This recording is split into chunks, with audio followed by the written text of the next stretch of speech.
Bien, señores, en el día de ayer, la Federación de Comerciantes de la República Dominicana, una institución fundada en los años 70, cumplió más de 40 años. En un acto en el Hotel Lina, le hizo un reconocimiento dentro de la programación al ingeniero Manuel Estrella, reconocimiento que recibió su hijo Manuel y la ingeniera Luisa de Jiminián. Esa es una organización que yo siento mucha admiración por ellos, porque son los únicos que no le da vergüenza decir que son comerciantes. Todo el mundo cuando le dicen comerciantes, yo no soy ningún comerciante, ellos se sienten muy bien siendo comerciantes. Así es que, sí es así. Por cierto, que me encontré ahí con, ¿cómo se llama el jefe de los transportistas de aquí que ahora? Antonio Marte. Antonio Marte, y con Gabriel del Río. Antonio Marte es miembro de la Federación de Comerciantes, era miembro del CONEP, era miembro de la Junta Central Electoral, pero no le reconocieron el partido. Es miembro del sindicato De CONATRA. Es sindicalista. Sí. En fin, el asunto es que hay un conflicto gente. entre empresarios y transportistas. Y logramos que Gabriel del Río, del sindicato clasista, de los sindicatos cristianos, y que Antonio Marte aceptara un diálogo en televisión entre el CONEP y ellos para que debatan un problema tan importante, porque hay una acusación mutua, que es la misma acusación, que quieren ser dueños del país, y es mutua eso. Así que proponemos que los sindicalistas tradicionales sean árbitros y el CONEP y los transportistas estén aquí. Esa es una propuesta que está abierta. Ojalá Papo Blanco conteste. Los otros dos aceptaron. Hay una propuesta que quisiéramos hacerle al señor Magín, que veo que está muy activo en los grupos, en el grupo Corripio, y es que los impuestos no tienen el mismo origen. Hay impuestos que son impuestos sobre beneficios, impuestos que se pagan dependiendo de lo que usted gana cuando compra y vende. Hay otro impuesto, es la ganancia de capital, que el comentarista que más ha hablado de eso en República Dominicana es José Israel Cuello y Hernández. Ganancia de capital es el impuesto que usted debe de pagar después que calcula cuánto le costó su empresa y en cuánto la vendió. ¿Qué beneficio tuvo cuando vendió su empresa o las acciones de su empresa?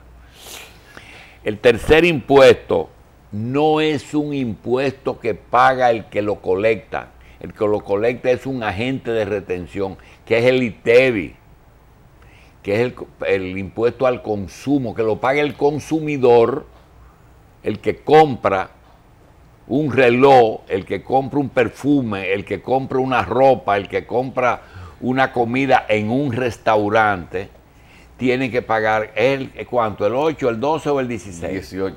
El 18.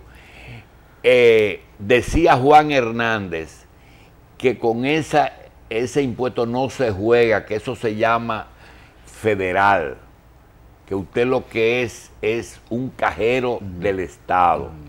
Y creo que en 15 días usted tiene que reembolsarle eso a su dueño. Entonces, hay algunas cosas que por atraso cogen lo que se llama multa y otros cogen una mora. Eso es como un interés de impuestos. La dirección puede contemplar alguna situación en que esas dos cosas se puedan condonar, pero el valor original del impuesto no se puede perdonar. Igual que el ITEVI no hay nada que hacer. Entonces nosotros queremos proponer que aunque sea transitoriamente la Dirección de Impuestos valide algo que la ley le permite, que es la dación de pago con propiedades. Cuando el comerciante puede demostrar que no pudo pagar por una causa mayor, pero tiene alguna propiedad que quiere entregársela al Estado en dación de pago, siempre que se constate que esa propiedad tiene el valor real y que no se está sobrevaluando, nosotros entendemos que es una forma de salir del lío. ¿Por qué? Miren, señores, el pago de alquiler, el pago de una nómina, el pago de la energía eléctrica, el pago de los anticipos de las rentas, eso hace que se le ponga muy difícil a cierto tipo de negocio, que es el que yo digo, que aquí el que no está quebrado es el que no ha sacado cuentas.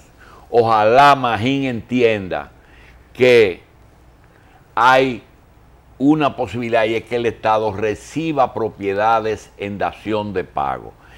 ¿Qué es lo que estamos diciendo? Que la ley le permite eso. Ahora, ellos no lo hacen. Lo único que hasta ahora han hecho es que si tú tienes una propiedad en un lugar donde la renta quiere tener una agencia local, le permiten recibir ese local para ellos poner una agencia de impuestos internos. Entonces nosotros le proponemos que para sacar del tollo y no tener que dar una amnistía, que reciba propiedades. Pero para eso el gobierno tendría que crear una inmobiliaria. Digo, ya tiene algo parecido. No, pero es que la ley lo permite. No hay que crear una figura. Gurú, Sí, se puede. Eso se ha hecho muchísimas veces con quien le da la gana de impuestos internos hacerlo. Que quieran ellos, ¿verdad? Que quieran ellos, no solamente para los locales propios, sino para uso del Estado. De la crisis bancaria del 2003, hay muchísimos edificios, grandes compañías de seguros, de bancos, que están en el aparato del Estado hoy, abiertamente. Ministerio de Educación Superior era del Bancrédito. Era el edificio de Bancrédito. De Bancrédito. Y así por el estilo, y en Santiago igual, en donde quiera que tenían locales, le echaron mano y lo están utilizando. Yo no sé cómo lo ha contabilizado el gobierno internamente, porque eso es una propiedad que no iba al Estado directamente, iba al que ejecutaba la deuda. Bueno, eso es, si es del Banco Central, como el Banco Central lo pasa a bienes nacionales. Pero el problema es que tú le puedes entregar esa dación a la renta, y la renta entonces llevarlo a Tesoro Nacional y que lo manden a bienes nacionales, si es que no lo va a usar. Yo creo que es una opción que la renta ha utilizado muchas veces, pero que no la facilita. No, lo que pasa, José, es que la cantidad de gente con problemas de impuestos aquí es más de la que tú te imaginas, ¿eh? Es mucho más. Por lo menos yo creo que tú y yo, no hay días que a nosotros no hay un día que no nos pregunten, ¿tú conoces a Magín? Todos los días te dicen, ¿tú conoces a Magín? Es decir que yo creo que él puede pensar en esa posibilidad, sobre todo que eso no se va a prestar a conjetura de que están recibiendo que una empresa grande vaya a querer venderle al Estado una propiedad en pago de... Porque hay unos toleteros que lo van a tratar de hacer. Sí, siempre. Y lo han hecho. No, y puede haber gente también que hasta haga un plan previo de decir, no le pago y después cuando me vengan a pedir le doy esto que no lo estoy usando para nada. También puede ser. No, pero lo que depende de los tasadores. ¿Quién hace la tasación? Porque hay que establecer el valor real de esa propiedad, el valor del momento de entrega. Si está depreciada porque se llenó de gente humilde alrededor y perdió valor, pues perdió valor, más nada. Ahora, si lo ganó porque el Estado le hizo una carretera enfrente, en el caso de una finca, o le rompió la finca en dos, y en vez de tener un frente tiene Declaración de utilidad pública. No, bueno, declaración de utilidad pública es un recurso para incautar, pero se puede negociar con el Estado y hacer una tasación adecuada. Siempre es posible. Claro. Ahora, ¿para qué se hacen los estudios y los trabajos? Para evitar las malas prácticas de sobrevaluación. Bueno, otra cosa, aparece hoy el señor Donald Trump, que yo sigo diciendo que Trump tiene algo que tienen que revisar. Mire, con él en contra, Donald Trump trabaja en contra de él. Su partido no lo quiere. Los Clinton, los dos y los dos Obama. Oigan bien, todos los expresidentes vivos, y hoy vimos ya que la propia primera dama de los Estados Unidos también hace su crítica, porque él ayer dijo algo que no es más que falta de experiencia y exceso de sinceridad, que dice: yo juro solemnemente que voy a aceptar los resultados siempre que yo gane. ¿Verdad? Literalmente dijo, if I win. If I win. Si yo gano, voy a recibir. En caso contrario, no lo va a aceptar. Parece que es un curso urgente con el Partido Revolucionario Moderno. Cuando vimos a Michelle Obama hablar, nos da la sensación de que ella va a pertenecer a ese grupo de primeras damas que cuando los países no permitían por razones constitucionales reelecciones, se inventaron las esposas o las colaboradoras más cercanas. Está el caso de la Kirchner, está el caso de la de Nicaragua, esposas de presidentes que optaron pero hay algo que vimos ahí. Me parece que la Michelle puede ser la candidata o aspirar a ser candidata del Partido Demócrata en el 2020. Sí. Negra, mujer, demócrata y esposa de un expresidente. Y además abogada igual que Hillary. Así que está pintadita. Es la que le da brillo. A esas, incluso hay gente que dice, esa es la que le da brillo. Mira ahí, le da brillo a la inspiración. Que tiene, no, y una persona muy admirada y muy respetada. Nosotros tenemos aquí el editorial interesante de que después de la muerte de Trujillo, todas las primeras damas han sido mujeres que han jugado bien su papel. ¿Verdad? Sí. Excepto doña Margarita Cedeño, que es la única que ha aspirado a cargos electivos. Yo creo, no, doña Cela fue a senadora de la capital, pero eso fue Salvador de Bellaco para él sustituirla. Pero las primeras damas yo creo que han hecho buen trabajo, un trabajo bonito y encomiable. La de ahora está incluida, doña Dacandi ha hecho un trabajo muy discreto y se ha puesto en un lugar correcto. No, pero esa iniciativa de doña Candy con el asunto de los jóvenes con condiciones especiales para la educación, eso no solamente demuestra que es un asunto de que no era una cantidad minúscula de muchachos los que estaban necesitando una organización especializada. Ella intentó otra cosa, pero parece que no tuvo, le cogió miedo al tema, porque se hizo inmanejable, que es recoger literalmente todos los locos que andan sueltos en la calle. Pero entonces yo creo que no sabían lo que iban a hacer con ellos. No, es que hay muchos que no quieren dejar la calle porque es que está su vida. Ese es el problema. Y hay familias que no se encargan de sus locos. Porque los locos no son locos enteros. A veces. El sentido de supervivencia. Yo creo que ese problema de los pordioseros y los personas con problemas mentales son Digo, nosotros a prueba en las esquinas, cuando hay alguien que te pide para una medicina, tú dices, te voy a conseguir la medicina, tú estás loco. Sí. Si yo me sano, no me Hay da. un ortopedista que el otro día nos íbamos a llevar a un hombre con un problema y dice, no, ¿y de qué voy a vivir? Yo vivo de mi brazo, un brazo de esos tuñecos raros. Pero la primera dama, ese asunto de Conani con doña René y ahora con doña Candy Montilla de Medina.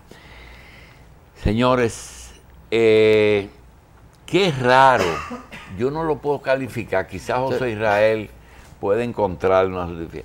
Ayer el embajador de los Estados Unidos anunció la donación de $80,000 para el Museo de la Resistencia y que ese dinero sea invertido en la memoria de la masacre del 37 de Trujillo. Me encontré raro porque pensaba que en el Museo de la Resistencia lo que iba a haber una donación por el 16 y por el 65. Pero optaron porque... No, pues la resistencia contra Trujillo. Sí, muy bien. Y contra los 12 años de Balaguer. Sí. Pero lo del 37 no corresponde para ese museo. Bueno, pero ellos lo donaron para eso. No, porque Y por eso que me lo encuentro raro. Sí. es una resistencia. También puede dar para los. Pero a lo mejor a lo mejor es resistencia y memoria. Pero en este momento, es que hay cosas que ocurren en un momento que tú tienes que buscarle 5 patas al gato. El caso de la visa de Rosario, a lo mejor la visa estuvo bien quitada, pero unos días antes de decidir la reelección de la Junta, es decir, que hay cosas que tú tienes que repensar. Sí, pero hay un desafío de la embajada americana ¿A dónde? que Danilo aceptó, un desafío abierto sobre la corrupción. Y Danilo, dígame dónde. Sí. Entonces él debe decir dónde. Y va a ser aplaudido si lo logra. Ese es el tema principal de hoy, que yo me siento muy bien porque cuando pasaron el ranking ese famoso de que estamos en el 8º lugar de los países corruptos, yo decía, mira, hay muchas cosas que le dan vergüenza. ¿De abajo para arriba o de arriba para abajo? Bueno, así era que tú ahí daba la lista del Congreso, pero te quiero decir que yo decía, ¿quién es que hace el corruptómetro? ¿Dónde que está el termómetro para medir el corruptómetro? Y nos ponen en 8º lugar. Y yo te voy a decir una cosa, todo el mundo sabe que aquí hay corrupción. Y puedo decir, en todos los niveles hay corrupción. Pero hay algo que usted no puede generalizar. Y lo otro es, nosotros dijimos aquí que no es la embajada de Estados Unidos que puede venir a estrujar corrupción. Un país que ha hecho tantas cosas que uno realmente no se explica de dónde ellos sacan ahora tener que dar pau. Y el problemita ese de la visa, hay que entender que aquí había una corriente que falló buscando el poder, que fue la izquierda dominicana. Pero hay que reconocerle a la izquierda que la izquierda no era una izquierda corrupta. Usted no encuentra muy pocos izquierdistas que se enriquecieron con sus posiciones. Puede que se hayan equivocado, puede que la situación internacional se lo haya fagocitado, pero el problema está ahora en la posición de ahora, que aquí cogen el problema de Haití y todo el mundo le cae arriba al gobierno, pero ninguna ONG de ex izquierdista ha hecho un pronunciamiento de ningún tipo con respecto al problema haitiano. Ellos no critican a Estados Unidos porque muchos trabajan para ellos. Muchos trabajan, búscate lo de la ONG, que yo creo que eso se lo guardamos a José. Ok. trabajan para ellos. Otros quieren trabajar para ellos. Otros cuidan la visa que tienen y otros quieren conseguir visa. Y Estados Unidos lo sabe, que ese es el instrumento principal que ellos tienen. Entonces están abusando, como diciendo, hagan lo que les dé la gana. Y quitan, ponen, dicen, hacen. Por suerte ya el PLD se dio cuenta, ya se dio cuenta el PLD que Estados Unidos no los quiere. El único problema que no ha resuelto Estados Unidos es que ellos no votan aquí. Pero ya está establecido eso. Sí, pero ahora pretenden meter una oficina del FBI en la Procuraduría General de la ¿Aquí? República, sí. No es al estilo del FBI, vamos. No, del FBI. O sea, como si esto fuera territorio norteamericano. El FBI es una organización para controlar el crimen y el delito en territorio norteamericano. Así como la CIA es una organización de cara al exterior para la seguridad de los Estados Unidos. Entonces ellos, como ven que el tratamiento de los narcotraficantes aquí no fluye a la velocidad de sus necesidades, cosa que es cierta, El asunto es... ellos no controlan el mercado del consumo allá, tienen que controlar el mercado del tránsito, porque aquí no se produce droga, Pero que hay pero se cosas- transita mucha droga. O sea, pero más que el FBI, ¿por qué los viajes ilegales no lo controlan ellos? Y presenten que sea la Marina Dominicana. ¿Por qué la DNCD, que están metidos 24 horas? Ahora mismo tiene que haber una reunión entre la DEA de la embajada y la DNCD. Que entonces que asuman esos dos departamentos y ya. Balaguer decía del DNI, eso es asunto de los americanos. Una vez le pidieron ellos al director de migración, que en ese momento era Luis Dimes Pablo, cuando Balaguer volvió en el 86, que le conectaran una terminal de la computadora de migración en la embajada. Que ellos tuvieran un clon allá, una cosa de esa que ustedes, Sí. los que manejan eso, saben. Y Luis dijo, es que si en algún momento eso puede traer un problema. Ustedes vienen aquí, yo le doy lo que ustedes quieran, pero yo no les puedo poner una terminal allá. Entonces, a veces ellos pierden la percepción de las cosas, pero yo creo que el gobierno dentro de los acuerdos puede entregarle la lucha antidroga, ¿verdad? La lucha Eso está antidroga. en sus manos. ¿Eh? Eso está en sus manos. No, porque ellos le están enrotrando a uno eso. Se lo están enrotrando. No, si tuviera en sus manos ellos no lo estuvieran diciendo. Ellos soltaron a Figueroa Agosto. ¿Tú te acuerdas? Ellos tenían su trato Cuando propio. Ramírez Ferreira cogió a Figueroa Agosto, el embajador Herter fue y lo soltó. Y nadie sabe ni... Porque Figueroa Agosto tenía una misión de ellos aquí. Sí, vinieron, lo sacaron de la cárcel y lo colocaron en la Lo sociedad colocaron en dominicana. la República Dominicana 10 años, Sí. impune. No lo totalmente. mandaron a Cantón, lo mandaron aquí, a 90 millas de allá. Ellos nunca pidieron su extradición No, ni tú nada estás de loco, eso. 10 años. Él tenía una tarea de ellos. Y bueno, cuando cumplió su tarea, a sus órdenes, jefe, ¿qué quiere más? Y debe estar en otro sitio haciendo cosas.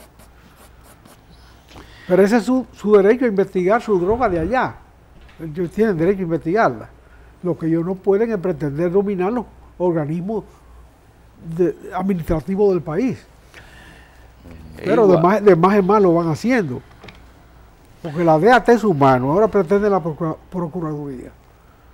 Y así tienen fichas en todas partes. Fichas que son leales a ellos, no al Estado que los paga. Todo el mundo sabe que hay dictaduras y dictas blandas. La labor de Fidel Castro en América es encomiable porque él enfrentó a Estados Unidos frente a un bloqueo y tiene una historia muy bonita, pero nosotros tenemos que decir con mucha pena, porque aquí hay cosas que dan vergüenza, que él no hizo unas elecciones en 50 años. Entonces, ahí no hubo elecciones en Cuba, ahí nada más había una sola persona, ahí no había hombre, nada más había un macho. Entonces, Fidel Castro, Muammar Gaddafi, Mubarak, Hussein, el tema de Assad en Siria, nadie puede negar que no fueron gobiernos buenos, fueron gobiernos malos para su pueblo, porque lo coartaron. Pero yo quiero decirte, José, la medicina resultó peor que la enfermedad. Lo que han hecho los Estados Unidos con esos regímenes es 1000 veces peor que lo que había antes. Han desarticulado las sociedades. O sea, no solo los partidos políticos y el natural desenvolvimiento y evolución de las naciones, sino la sociedad en sí misma la han desarticulado. Tú sabes la cantidad de sirios que hay regados en el mundo hoy y de libaneses regados en el mundo. No. Son millones. Eso tiene la dimensión de la Segunda Guerra Mundial en términos de movimiento migratorio forzado. Y tengo una cosa, y se van dos extremos, José. Se van los más pobres que aprovechan para irse, y se va lo mejor de esos países. Sí, sí, sí. Porque tú has hablado mucho de la mejor conquista de la Revolución Cubana, que es el estado de Florida. Pero la única perdurable. Nosotros hemos hablado aquí que ellos tuvieron que crear un médico de emergencia, porque la mayoría de los profesionales de la medicina se fueron. Sí. Ahí triunfó Fidel Castro. Con eso triunfó porque tiene excelentes médicos para exportación ahora. El presidente de la República ayer dijo algo. Nosotros tenemos eso como comentario principal. Vamos a hacer una pausa. ¿Tú tienes algo? No, vamos a una pausa y volvemos. Este tema nosotros lo hemos dejado para viernes porque hace mucho tiempo el ingeniero José Cuello dijo que a pesar de que las divisiones de las organizaciones políticas, las diferencias internas, marcan a veces hasta las desapariciones y la pérdida del poder de partidos políticos, también a veces podía resultar el que en un momento dado los poderes de los líderes de las organizaciones, lo que más le convenga es acabar de dividirse. Y lo dijo con respecto a los problemas que ha tenido Danilo Medina con Leonel Fernández desde el año 2000, que fue cuando comenzó el problema. Hoy hay una situación difícil y el ingeniero dijo que quizás se pasó el tiempo de pensar en división. Por tanto, los esfuerzos del sector de Leonel, están dirigidos a la recuperación del poder mediante las elecciones del 2020. Y todo está dirigido en esa dirección. Ya no se oculta. Nosotros tenemos constancia de algunas solicitudes de ¿cómo se llama esa información? Información pública. Información pública de un equipo que tiene el presidente Fernández, que solicita, no como periodista, sino como miembros del PLD o del equipo de Leonel, información pública. Específicamente, ellos a veces cuestionan, piden información sobre la ejecución del 4% en educación, en la gestión de Amarante Barret. El tema de OISOE quieren más información. El tema de seguridad vial y la fiducia están pidiendo información escrita. Sobre las plantas, hasta el propio presidente ayer aprovechó la presentación de unos embajadores y habló de el financiamiento de las plantas de carbón y la sustitución del financiamiento brasileño por otro tipo de financiamiento. Se está hablando de los sueldos, pero quien está trabajando con los sueldos no es el gobierno de Leonel Fernández, porque Leonel Fernández es el creador de que para cubrir algunas riquezas lo mejor es un buen sueldo. Si tú calculas 1 millón de pesos mensuales durante 4 años, eso te da sin mucho problema 48 millones. También Está un frente que es la delincuencia, pero eso le toca a todo el mundo, eso es endémico. El endeudamiento, que ha engordado. Hay el problema de la divisa. Cuando Danilo habla ayer de que le señalen el tema de la corrupción, vimos algunos sectores políticos como Minú, como Narciso, que dijeron, nosotros le podemos decir ahora mismo a ISOE la modificación de la Constitución para la reelección, pero ¿por qué? Bueno, porque compró los legisladores. El problema de las divisas, que hay escasez de divisas por exceso de endeudamiento, muchísimas argumentos que está usando la oposición y Leonel Fernández, que se está convirtiendo en la oposición del gobierno. Parece que es una táctica. Ayer Valdés y Danilo salieron al paso. Valdés habló del crecimiento otra vez, hablé de que hay divisa con motivo de un aniversario de la fundación del Banco Central. Y el presidente dice que señalen la corrupción. Le dijo a Estados Unidos que no es que no hay drogas, sino que ellos tienen ellos son los principales receptores de eso, y que si aquí es un puente, allá es una autopista. Y aclaró lo de Catalina, porque parece que tienen ya los puntos en que la oposición está trabajando. ¿Cuáles son? Catalina, seguridad vial, educación, la ayuda a Haití, OISOE, el fraude electoral, modificación constitucional con la declaración jurada, los sueldos, la delincuencia, el endeudamiento y ahora el nombramiento de la Junta Central Electoral, la Cámara de Cuentas, la Suprema Corte de Justicia, el Tribunal Superior Electoral y el Tribunal Constitucional. Nosotros personalmente creemos que le va a ser muy difícil al gobierno tener respuesta para todos esos temas, pero también es el trabajo de la oposición lograr el poder. ¿Qué hacemos? El Partido de la Liberación Dominicana está dividido y Leonel está operando como otro partido de la misma manera que Magluta operó como otro partido contra Jorge Blanco. ¿O no era el partido de oposición? Sí, exacto. Y Jorge Blanco no era el partido de oposición de don Antonio, desde el Senado. Otra es una vieja práctica de los partidos dividirse. El país vivió la tragedia de 1902, cuando Horacio Vázquez, siendo vicepresidente de Jiménez, se levantó contra Jiménez. Y a partir de ahí tuvimos 30 años de horacismo y jimenismo imperantes en el país. Eso es una vieja práctica de la política. No hay nada nuevo. No hay nada nuevo. Lo que pasa son personajes nuevos y metodologías nuevas. Si se y en quiere. el caso, José, de que México tuvo 70 años, pero cambiando más o menos la figura, y aquí estamos reciclando las mismas figuras, ¿eso no es diferente? Sí, en México lograron un acuerdo interno, como en Colombia se logró un acuerdo entre conservadores y liberales de alternarse en el poder. Pero con figuras diferentes. Con figuras diferentes. En el caso de México, con figuras del propio partido, pero de tendencias internas en discusión. Si no, ¿cómo tú explicas la muerte de Donaldo Colosio?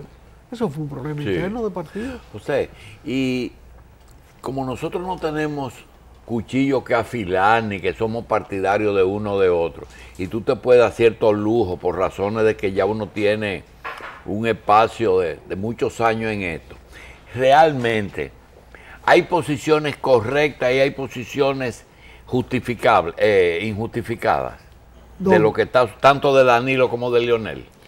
Por lo general, los sectores opositores, cual que sea, surjan del mismo partido o de fuera, se invocan la razón, invocan temas sensibles de la vida social. Tienen que cosas que son verdad. Que son verdad, y por lo general los estados encubren a sus socios. Pero en el caso de lo de OISOE, eso explotó fuera del control de la oposición. Eso explotó dentro, por conflictos internos. Y naturalmente el suicidio de un joven ingeniero fue un detonante que no se podía silenciar. Eso fue demasiado dramático. Y obligó a una situación en que se exculpó al director de ISOE y se cogieron presos una serie de funcionarios menores. O sea, eso de la exculpación es muy discutible, porque si estalla un escándalo en un sitio de corrupción alrededor de todos los contratos, se presume que el director tenía conocimiento de esas operaciones. y como tú dices, hay razones a veces que tú no puedes negar, que hay que la lucha anticorrupción es insuficiente frente a la corrupción o contra la delincuencia, eso está bien probado. Que hay, sí hay. Ahora, no se puede generalizar porque se sabe que aquí hay buenos funcionarios que están ejerciendo bien sus funciones y eso de generalizar no está bien. Pero en el caso de la oposición, cuando tú ves una ambivalencia entre la oposición de Luis Abinader y de Hipólito Mejía da la sensación de lo que está buscando es el apoyo de Danilo en el futuro. Dice, mira, como tú no vas y tú no puedes permitir que Leonel gane, aquí estoy yo. ¿Es posible? No. Hipólito se reunió con Danilo porque lo llevó Rafaelito Perelló. Tú no viste la foto. Tú lo estás poniendo muy simple. Es así de simple. Es así de simple. Perelló es PRDista Sí, amigo Hipólito. amigo de Hipólito. Entonces le dice a Hipólito, mira, me voy a reunir con Danilo, ven conmigo. Ven, vamos. Y lo llevó para allá y hablaron y hicieron no es más de ahí. Un gesto de corte, hermano, no hay nada. Entonces tú ves a Hipólito como un opositor. No, que va a ser opositor de nada. ¿Eh? Opositor de nada, no. Hipólito medra en la política. Medra. Sí. Sí, pero Hipólito tiene su negocio propio muy bueno y muy eficiente y lo mantiene bien y sus hijos trabajan muy bien en sus negocios. Pero él medra ahí, en ese medio, porque ese medio le permitió desarrollar sus negocios. ¿O tú no te acuerdas de Procedoca? La Sí, procesación, pero él dejó eso cuando se metió a la carrera presidencial. Bueno, está bien, pero fue su inicio en la vida, O sea, en la vida administrativa. A mí me extraña mucho que tú hables de Procedoca y hables de que Hipólito llegó ahí. Si tú fuiste el autor de aquella famosa teoría de que en el 66, cuando llega Fernando Álvarez a Agricultura, de ahí en adelante, independientemente del reformismo, del PRD o del PLD, se formó una logia que él era el que lo dirigía, Fernandito. No, él creó eso y fue una labor positiva en principio, de mandar muchísimos jóvenes a estudiar a escuelas agrícolas importantes en Texas y en Costa Rica. Eso fue una labor notable de Fernando. Y que entre ellos no había ninguna diferencia. Y se compraban la semilla uno a los otros cuando estaban en la oposición y cuando estaban en el gobierno. No, naturalmente se creó un concepto de desarrollo agrícola que es común a muchos de distintos partidos. Lo que yo tengo una diferencia contigo es que yo creo que el maestro de eso era Aquino. Aquel famoso agrónomo, sí, que es profesor. Ese fue el más exitoso de todos ellos, pues llegó a ser profesor. El más brillante. Profesor de la Escuela de Costa Rica y luego ministro de Agricultura. De Agricultura con Balaguer aquí. Y lo primero que le dijo a Balaguer. Aquino González. Sí, que él con 700 pesos que ganaba un ministro no iba a vivir. Y yo no robo. Ah, porque él vive. Él y Julio Saure no le alcanzaba el sueldo. Eran los dos funcionarios de Balaguer. Por eso es que no se puede generalizar, José. Sí, no, Balaguer tuvo funcionarios notables. Eudoro Sánchez y Sánchez fue una de las gentes más leales a Balaguer. Y uno que tuvo en la liga. Y murió honrado. Y un Ortiz de Win. Ortiz de Win se atrevió a criticar un poco a Balaguer y lo expulsaron para siempre. Sí, los borraron de la lista de todo. Pero hay muchos funcionarios que han sido serios en todos los gobiernos, pero, por ejemplo, una vertiente de la deshonestidad es el derecho de funcionarios a fijarse su sueldo. Y por eso tú ves estos escándalos de sueldos inmensos, por lo general en los regímenes autónomos, en las autonomías, en las superintendencias, en en las gobernaciones de banco, en la dirección de bancos del Estado. Ahí no hay ningún control del nivel de sueldo, ni existe en el país. ¿Es un desgaste natural o el PLD está acelerando ese desgaste con su manera de actuar? Estoy hablando del PLD, porque tú te encuentras un grupo... Pero lo real es que hay un solo partido en el país visible, que es el PLD. Porque todo eso de PRM, bueno, logró arrastrar una parte una inconformidad. Una parte del PRD que es militante de la oposición a cualquier cosa que no sea el PRD. Ellos lograron encarnar eso, pero minúsculamente. No la fuerza del PRD, que es una fuerza de 34% del electorado, que se logró con Hipólito, el último candidato que debatió en vida pública, a nombre de ese Partido Unido. Entonces las dos tendencias dominantes de la vida política las representan Danilo y Leonel, y ellos deben asumir que son dos partidos. Cuando un partido asume la posición que Leonel tiene ahora del gabinete en la sombra, que es una creación inglesa, los partidos de oposición tienen un gabinete en la sombra, un ministro de Agricultura, un ministro de Salud, un ministro de Justicia, un gobernador del Banco que Central. están vigilando el comportamiento de las entidades que ellos deben controlar. Nosotros tuvimos un gobernador del Banco Central hace 2 o 3 días aquí. El martes. Sí. Ese es en alguna medida parte de un gabinete en la sombra. Sí, eso es como ¿cómo que le dicen? Un observador, ¿cómo es? Sí. Y hoy tenemos un administrador de la CDE. Un administrador de la CDE. Sí. Vamos a una pausa. Pero esa es la función positiva de la oposición. De la función positiva de la oposición. Que ayuda a crear valores, a crear conceptos. Lo que pasa es que esos sectores tienen que tener cuidado. Porque cuando esos sectores han pasado por el poder, tienen que tener mucho cuidado cuando hacen crítica. Para criticar no se puede tener cristales de... ¿Verdad? Vamos a ver, adelante. Pausamos.